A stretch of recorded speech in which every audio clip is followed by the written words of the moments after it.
En la montaña, cada paso cuenta. En el laboratorio, también. Puede parecer que escalar una montaña y fabricar un chip no tienen nada que ver, pero en realidad cuentan la misma historia, la de desafiar los límites.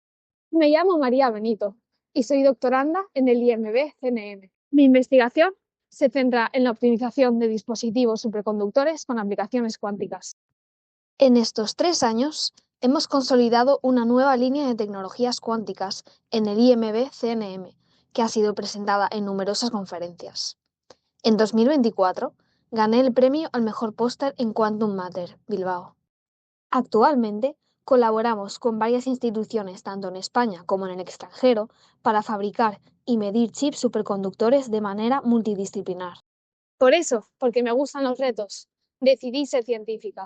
Hacer un doctorado y escalar una montaña son bastante parecidos. Existen mil cosas que se te ponen por delante e impiden o te hacen pensar que no vas a lograrlo. Por desgracia, en la física cuántica poco se conoce a las mujeres pioneras. Con mi investigación espero aportar mi granito de arena hacia la normalización de la mujer en la física.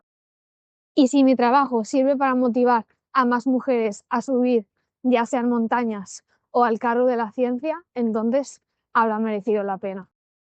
Altas frecuencias, ciencia, superación y montañismo femenino.